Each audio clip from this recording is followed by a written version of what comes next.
Hello everyone and welcome to GSL Code A. It's our last day of Code A, and you'll be guided through it by myself and Wolf. Going to be a lot of fun today. Lots of great players actually left, but only 4 total are going to Code S, and then we're done. We're getting the last 4 spots decided today, Artos. We've had 44 players tested. No, actually, that makes 40 players tested now. The last 8 will be tested here, and you know, if you think about it, that's so many groups. That's 12 groups of 4 players that we've gone I know, through. That's a lot of casting. It's a lot of playing, a lot of Code A. I hope that you guys have enjoyed it and gotten to catch a lot. There's been some jobber games and some unimpressive play occasionally, but overall, I say this Code A season has been really good. It's been good. It's been exciting. You know, I feel like it's just a fun tournament overall. Here's our global tournament schedule. You can see below us. It's, of course, going to start on Saturday and Sunday. And, guys, that means that even though today's the last day of Code A, you still get plenty of great Korean StarCraft coming up. This lineup for this tournament is absolutely stacked. And the next 2 days, it'll be on, I believe, at our normal time. 1 p.m. Oh, wait, no, it's on at 1 p.m. Never mind. I thought that it was on at nighttime. It's a good thing I just read that because I have to cast it. It'll be myself and Tasteless the next 2 days. And then next week, I believe it's going to be you and Brendan casting because Tasteless and I will be at DreamHack. So, guys, it's plenty of awesome content still coming out of GOMTV. Yep, there's going to be a lot. Let's take a look at some of what we saw yesterday. This is the Group I results. Supernova gets out in first place, followed up by True. I did not. I was actually out doing errands during the first group yesterday. How did this group go? Was it good? Was it worthwhile? It was really good. I really felt like TY got unlucky, and then he had to play against True in that final match because True's style is just so good against TY's TVZ, and he got crushed there. But how many Zerglings did he make? Not that many. Well, he made a lot, and then he made Banelings. So he had like 117 Banelings in the last game, and like 2 Zerglings left that were not Banelings. So not a whole lot of Zerglings at the end of the day. Okay. So then there was, of course, the second group there with the Protosses and Zergs in it. Yeah. And Stork did make it out, which was kind of exciting, right? Yeah, that was pretty good for him. And look, I'm always happy to see Action do well. Again, this guy was actually the hardest worker in StarCraft 1. Yeah, he played very good games. In that match against Squirrel at the end, go back and watch that one if you didn't see it. But let's talk about today's matches. We're starting things off here with Group K. Symbol, currently teamless, will be up against Billowy, a.k.a. Lure from the old days. A pretty hard to prepare for player. God, I hate it when they change your names because I keep forgetting that he was Lure. Yep. Like, I've seen him come up lately. I'm like, oh, damn, Billowy's playing really well. But if his ID was Lure, then I would have already been like, yeah, look at Lure. He's back better than ever. You know, it would be a completely different story. I'm actually really angry at him right now. Well, now you know. But yeah, it's these two playing, and then it's going to be Trap going up against Hitman. So it's actually quite a nice group. Yeah, you know, back in the days of OGS when he was known as Lure, he was like the cheesiest, proxiest. He was like more cheesy than OGS Vines back then. To be fair. Back then, Protoss had to be a little bit more cheesy than it does nowadays. True. And I got to say, I think that Billowy is super strong. We saw him do so well in the playoffs, and just in Pro League in general, he's been doing super well for MVP. Yeah, I'm really happy that he's in Code A here. He's up against a longtime GSL player. One of the most consistent we've ever had. This guy just, he brings in the results, Wolf. He really does. Well, his map for game number 1 is Way Station. He's probably hoping for cross spawns. He's up against this guy, Billowy, here at the GSL Code A Group K. Yay for Symbol in the bottom right. Our Zerg player, he has to be happy with these spots. He is. Symbol. But you know what? Again, on a gigantic map, if it ends up Sky Toss, I feel like it's Sky Toss is good against Zerg. True. So I don't want. The thing is, I haven't seen enough Way Station games and played enough Way Station games yet to really have an opinion. But anyways, this guy. Billowy. There he is. The thing Artos about this map is, as a Protoss, the third base is pretty far away. If you look at it, it's not as close or as comfortable as on some other maps. So that's true. I wonder what he's going to do because he's Billowy, so he might have a timing that we've never seen before prepared. What do you think about the ID Billowy, just to get that out of the way? I don't really like it that much. I don't either. There's only a few things that can be Billowy, right? Like sales or like something like a Steam or something. You know what his ID reminds? By the way, that drone scout sees the probe coming, so odds of him dying to a cannon rush, I would say, are pretty low. But looks like he actually wants to still make it. So make that hatch. Do you think he just didn't notice it? Okay, no, he pulls drones. No, he's smart. He knows exactly what's going on. But he's pulling these drones super early, and that may be because it is pretty tight behind those minerals. You got to be careful about that. I'm surprised that he pulled this many, 4 drones off. But you know what? If he scouted this and pulled 4, he knows what he's doing, I would say. Oh, it's because, you know what? He's not making a pool. Maybe he wants some offensive hatchery as well. Yeah, I think he's going to get it down if he goes right now. All it is, not enough minerals yet. Well, if he did want to do it, he can't now. Yeah, he can't do it now. His pool started. Yeah, I think you're right, actually. I think he wanted to do that. Yeah. Because that the pool was late. And I think he got like more minerals than he needed for it, so I don't know, I was a little bit confused there. But anyways, he's blocking this, but still losing a lot of mining time. What do you think about the ID Billowy? Okay, I don't like it all that much yet. Like, it might grow on me if he plays really well. That happens. But it reminds me of like the ID, like if your ID was like Jigglypuff or something. It just seems so fluffy or something, you know what I mean? Yeah. Like Billowy, it makes me think of like a pillow or something. I'm like, huh.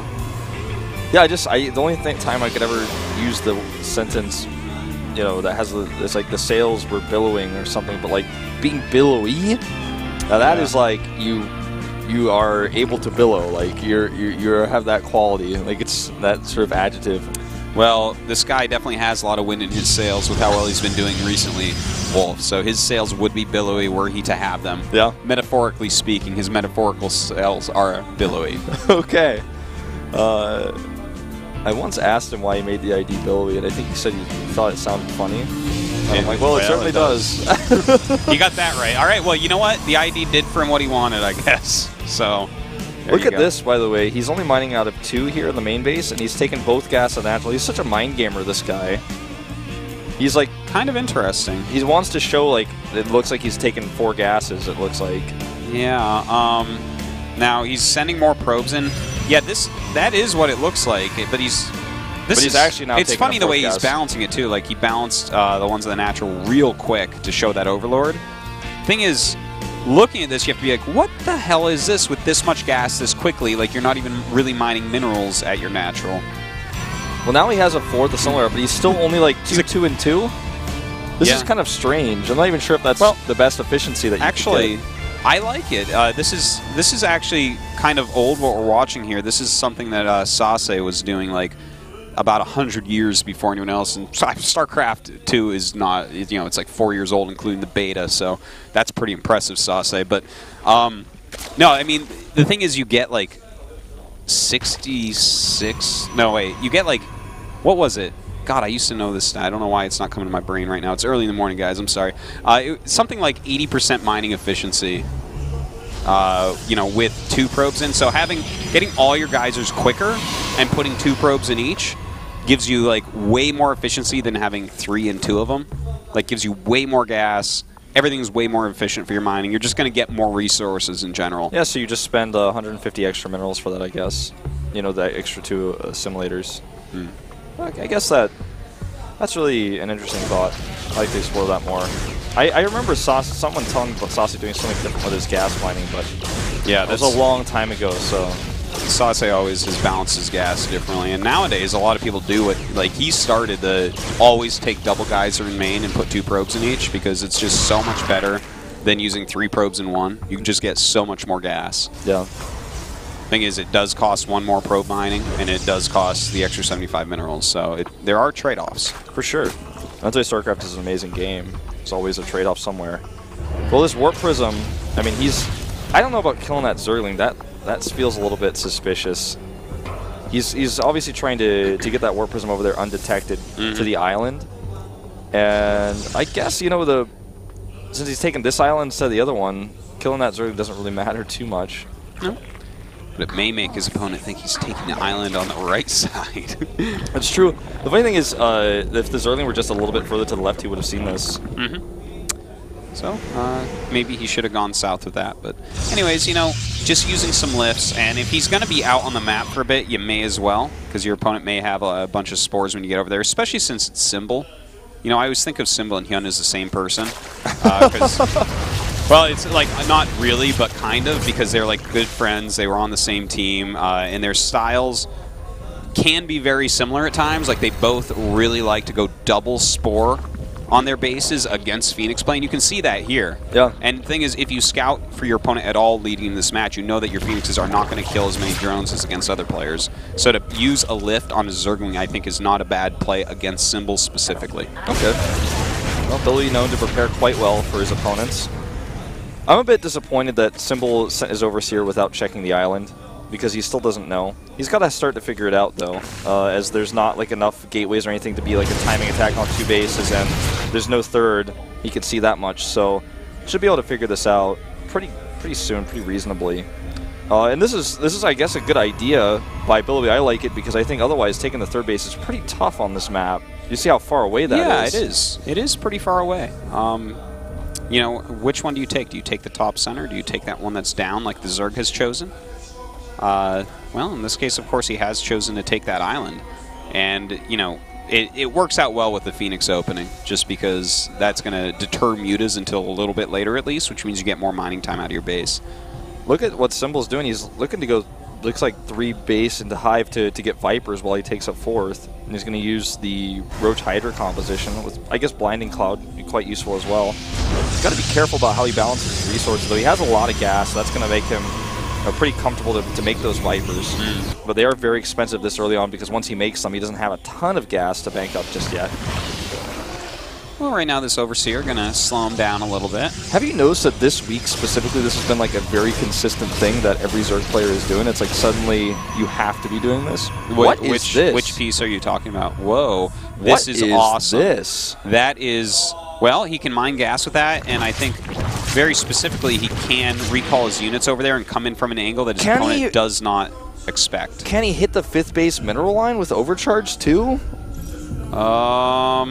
No, I don't think so. Like I think it's a little bit out of range. Yeah, I don't know.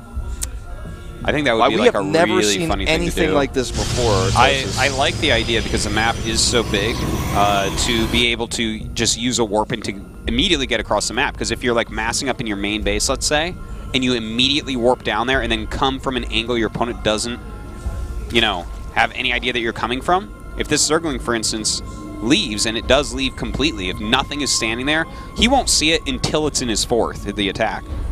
If the army just appears in your 4th base, you're losing your 4th base. There's just no way. Is that worth 400 minerals down at the bottom right? Yeah, I would say so. Why not? Wow, this is so cool. He's just making a ton of Blink Stalkers off the 3 base economy that Symbol doesn't understand that he has. Billowy is quickly becoming one of my favorite Protosses to watch. He is really good, man. Seriously. I have really been enjoying his games lately. Now, he does see that this base is taken. There's nothing you can do about it now. Okay, Nidus Network, but it's a bit too slow. Well, he just warped his units down, the Protoss equivalent of the Nidus Network. That is what we're watching right here. And this is a lot of units, Wolf. This is a lot of units that he doesn't see coming. That 4th base already dead, okay? It's a phantom 4th base. It's going down in a matter of seconds. Hydra's walking across the map. How much energy is actually on this mothership? Only 35, so he's not going to be able to recall back. Well, it turns around anyway, so it doesn't matter. Yeah, this base is, like you said, so dead. Yeah, and now that Nidus form, it looks like he is going to Nidus. A little counter Nidus here. He needs to warp in something to see that, or to kill that if he sees it. Well, he may just give up the base, actually. Yeah. Well, if he gives up the base and goes and kills one more of the Zergs, it's totally fine. Especially if he kills that Nidus opening, then there's a ton of units over here that aren't doing anything. Okay, here we go. A lot of Corruptors here, and no Time Warps, of course. You know what? That is a lot of Corruptors, but this is a hell of a lot of Stalkers. Yep. And those Colossus get plenty of damage in before they go down. These Corruptors don't even really matter, because now he has a gigantic group of Stalkers. There's no ground units left. Yeah, I mean, I just going to take it. Too many Corruptors. This was intensely cool. I'm just kind of in shock about this game. It's like super early in the morning, and well, for a gamer nerd, but I mean, maybe the excitement isn't showing through in my voice right now, but I'm looking at this, and this was cool as hell. Like, I am completely pumped by that game I just saw. That was really like a proxy recall Nexus. Yeah. Yeah, that's really awesome, because he's warping his Stalkers down there. All he needs to go back and get are the Colossi. And when he's sitting, look at this. It all fits together so beautifully. He opens with Phoenixes into a Warp Prism. This gives him the robo to make his Colossus. He gets a third base that literally can't be challenged early on because of the Phoenixes.